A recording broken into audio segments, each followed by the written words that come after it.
ये कहानी एक ऐसी दुनिया की है जहां पर हर एक आत्मा का 9 दिनों तक टेस्ट लिया जाता है। जो आत्मा इस टेस्ट को पास करती है उसे इंसानी शरीर दिया जाता है और जो आत्मा इस टेस्ट को पास नहीं कर पाती उसे इंसानी शरीर नहीं मिलता। इस कहानी की शुरुआत में हमें एक अलग थलग घर को दिखाया जाता है जिसमें विल रहता है। विल एक आर्बिटर है, यानी कि वो एक तरह का जज है जो ये तय करता है कि कौन सी आत्मा इंसान के शरीर में जाएगी और किस आत्मा को शरीर नहीं मिलेगा। विल ने कई आत्माओं को इंसानी शरीर दिया है। वो हमेशा टीवी पर उनकी एक्टिविटीज को देखता रहता है और ये फैसला करने की कोशिश करता है कि उसने उन आत्माओं को शरीर देकर सही किया या गलत। उसकी फेवरेट होती है अमेंडा, जो कि 28 साल की है। अमेंडा बहुत अच्छा वायलिन बजाती है। विल के साथ इस घर में एक आत्मा भी रहती है जिसका नाम क्यो है। क्यो को कभी इंसानी शरीर नहीं मिला और ना ही वो गायब हुई, जिसके बाद से वो विल के साथ ही रहती है। विल अब देखता है कि अमेंडा का एक बहुत बड़ा कॉन्सर्ट है, लेकिन जब वो कॉन्सर्ट से वापस घर जा रही होती है तभी उसकी गाड़ी का बहुत बड़ा एक्सीडेंट हो जाता है जिसमें अमेंडा की मृत्यु हो जाती है। इस बात से विल को बहुत दुख होता है क्योंकि वो उसे बहुत पसंद किया करता था। विल इसके बाद अमेंडा के बचपन के वीडियोस देखता है। वो देखता है कि अमेंडा जब बहुत छोटी थी तो विल उसे याद था, लेकिन बाद में धीरे धीरे वो उसे भूल गई। जब भी किसी आत्मा को धरती पर जन्म दिया जाता है तो जल्द ही वो विल को भूल जाती है जिनके साथ उन्होंने 9 दिन बिताए थे, और अब वो अमेंडा को जिंदा नहीं कर सकता। इसलिए अमेंडा की जगह लेने के लिए बहुत सारी नई आत्माएं आती है। इनका विल एक एक करके इंटरव्यू लेता है। वो सभी से एक ही सवाल पूछता है कि अगर तुम अपने बेटे के साथ कंसंट्रेशन कैंप में यानी कि जेल में हो और वहां से भागने की कोशिश में तुम पकड़े जाते हो, जिसके बाद जेल का एक बुरा गार्ड तुम्हारे बेटे को फांसी की सजा सुनाता है और ये कहता है कि तुम्हें खुद अपने बेटे को फांसी देनी होगी और अगर तुमने ऐसा नहीं किया तो बाकी लोगों को भी मार दिया जाएगा। ऐसी कंडीशन में तुम क्या करोगे?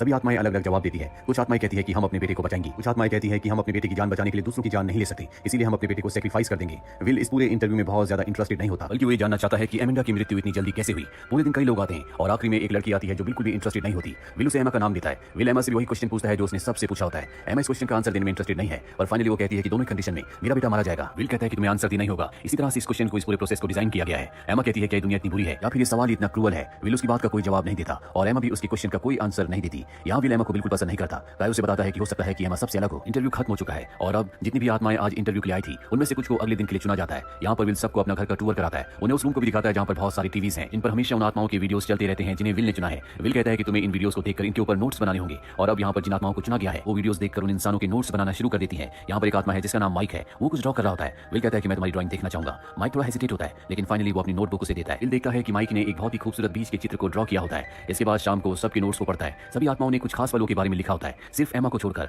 एमा ने बहुत ही छोटी छोटी चीजें लिखी होती है जिसे इंसान अपनी जिंदगी में ऑब्जर्व करना हमेशा भूल जाता है। अगले दिन विल सभी आत्माओं को एक बार फिर से बुलाता है और कहता है कि आज तुम्हें वो चीजें लिखनी होंगी जो तुम्हें पसंद नहीं आई। सभी आत्माएं अपने अपने नोट्स बनाती हैं और फिर विल माइक को अपने पास बुलाता है जिसने बीच के खूबसूरत चित्र को ड्रॉ किया था। विल माइक से कहता है कि तुम धरती पर जन्म लेने के लिए तैयार नहीं हो। हालांकि उसे बहुत बुरा लगता है, लेकिन विल कहता है कि मैं चाहता हूं कि तुम उस पल को जियो जो तुम्हारे लिए सबसे इंपॉर्टेंट है। मैं तुम्हें उस पल को जीने का मौका जरूर दूंगा। और इसके बाद वो अपने असिस्टेंट कायो के साथ मिलकर उस पल को बनाना शुरू कर देता है। इसमें एमा भी उनका साथ देती है। हालांकि एमा की आत्मा को बहुत कुछ नहीं आता क्योंकि उसे यहाँ पर आए हुए 2 दिन हुए हैं और 2 दिन से पहले इन आत्माओं का कोई अस्तित्व नहीं था और जो भी आत्मा इस टेस्ट में फेल होगी उसे कभी भी इंसानी शरीर नहीं मिलेगा। वो हमेशा के लिए गायब हो जाएंगी। एमा काम करते करते विल से पूछती है कि तुम्हारी जिंदगी में वो कौन सा पल है जिसे तुम दोबारा जीना चाहोगे। दरअसल विल इंसानी जिंदगी जी चुका है। उसे इंसानी इमोशंस के बारे में, उनकी फीलिंग्स के बारे में सब कुछ पता है। वो एमा के सवाल का कोई जवाब नहीं देता। दरअसल वो अपने बारे में बात करना बिल्कुल पसंद नहीं करता। उसके जाने के बाद क्यों एमा के पास आता है और उसे बताता है कि जब मैं यहाँ पर आया था तब मैंने विल को भी टीवी के अंदर देखा था। वो एक इंसान था, उसके दिल में कोई पाप नहीं था। वो बहुत दयालु और सेंसिटिव था और वो दुनिया से अलग था, इसीलिए असली दुनिया में कभी फिट नहीं हो पाया। हालांकि उसके दिल में बहुत प्यार था और उसे प्यार देने वाला कोई नहीं था। तो एमा को ये भी बताता है कि विल एक ऐसा इंटरव्यूअर है जो किसी भी आत्मा को रियल वर्ल्ड में खास पल जीने का एक्सपीरियंस करवाता है। लेकिन विल के पास एक करके आत्मा आती है। सबसे पहले आत्मा बताती है कि मैंने जिस लड़के को ऑब्जर्व किया था उसे दूसरे लोग बुली किया करते थे पर उसने कभी भी फाइट बैक नहीं किया। ये बात मुझे बिल्कुल पसंद नहीं आई। अगर मैं उसकी जगह होता तो मैं उनसे लड़ता। विल कहता है कि ये वायलेंस है। वो कहता है कि वायलेंस नहीं, सेल्फ डिफेंस है, जो कि एक तरह का न्याय है। सबको अपनी रक्षा करने का अधिकार है। इसके बाद विल एमा को बुलाता है। एमा कहती है कि मैंने जिस लड़के को ऑब्जर्व किया था उसे लगता था कि वो एक फेलियर है। वो जो भी करता था उसे बेकार लगता था। उसे अपने आप पे शर्मिंदगी थी। वो हमेशा अपने इमोशंस को छुपा कर रखता है। ऐसा करके उसे लगता है कि वो सुरक्षित है, पर यही चीज उसकी जिंदगी की सबसे बड़ी दुश्मन है। ये बात मुझे उस इंसान में बिल्कुल अच्छी नहीं लगी।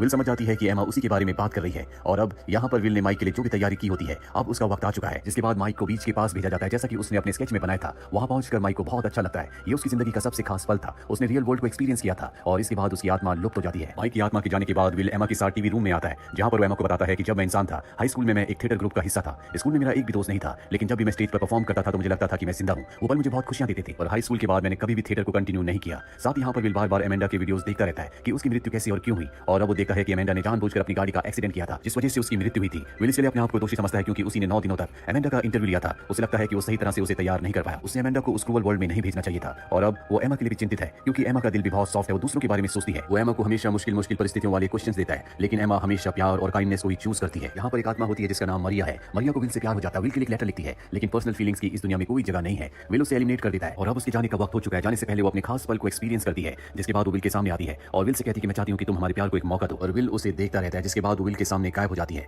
विल का जो असिस्टेंट है जिसका नाम क्यो है, विल और उसके बीच में आर्गुमेंट्स होना शुरू हो जाते हैं क्योंकि क्यो को पता चल चुका है कि विल अब एमा को भी एलिमिनेट करने वाला है, जबकि वो एक डिजर्विंग कैंडिडेट है। विल बताता है कि वो एक अच्छी आत्मा है जो कि एक खिले हुए फूल की तरह है और मैं किसी भी फूल को धरती पर इंसानों के बीच नहीं भेज सकता क्योंकि जो दूसरे इंटरव्यूअर्स है वो धरती पर पिक्स को भेजते हैं, यानी कि गंदे इंसानों को, और वो एमा को खत्म कर देंगे। ये दोनों अब एक बार फिर से अमेंडा के बारे में डिस्कस करना शुरू कर देते हैं और यहाँ पर विल एडमिट करता है अमेंडा मेरी तरह ही बहुत दर्द को महसूस कर सकती थी जो दुनिया ने नहीं देखा। और अब विल यहाँ पर अमेंडा की जितनी भी टेप्स होती है उन सबको जला देता है। विल ने ऐसा इसलिए किया होता है क्योंकि अब वो अमेंडा अमेंडा से पूरी तरह से बाहर निकलना चाहता है। धीरे धीरे करके सभी आत्माओं को एलिमिनेट कर दिया जाता है और अब यहाँ पर सिर्फ 2 आत्माएं बचती है, एक एमा और दूसरा केन। दोनों को आखिरी दिन यानी कि 9th डे एक दूसरे से मिलवाया जाता है। एमा एक लापरवाह लेकिन बहुत दयालु और दूसरे लोगों में अच्छाई देखने वाली लड़की है, जबकि केन उससे पूरी तरह से ऑपोजिट है, जो कि एक निराशावादी है जो दूसरों में इविल को देखता है और फाइट बैक करने की हिम्मत रखता है। विल इन दोनों को एक दूसरे से मिलवाता है, रूम में ले जाता और कहता है कि मुझे बताओ कि मुझे तुम्हें जिंदा क्यों करना चाहिए, क्यों तुम्हें एक इंसानी शरीर मिलना चाहिए। एमा को यह सवाल बहुत अजीब लगता है। वो वहां से उठकर चली जाती है। कुछ देर के बाद क्यो विल के पास आता और कहता है कि मैं चाहता हूं कि तुम एमा को चुनो, उसे इंसानी शरीर मिलना चाहिए। लेकिन विल उसकी बात नहीं मानता और वो केन को चुनता है, जिसके बाद वो एमा को अपने पास बुलाता है और उसे उस पल को चुनने के लिए कहता है जिसे वो जीना चाहती है। एमा एक पेपर पर कुछ लिखती है। इसे पढ़ने के बाद विल कहता है कि तुम्हें कुछ और चूज करना चाहिए, मैं तुम्हारी इस विश को, इस एक्सपीरियंस को पूरा नहीं कर सकता। पर एमा साफ साफ मना कर देती है और वहां से उठकर चली जाती है, जिसके बाद केन को इंसानों की दुनिया में यानी कि रियल वर्ल्ड में भेजने की तैयारी की जाती है। हालांकि एमा विल से आखिरी बार मिलना चाहती थी, लेकिन विल उससे नहीं मिलता, जिसके बाद एमा घर से निकल जाती है।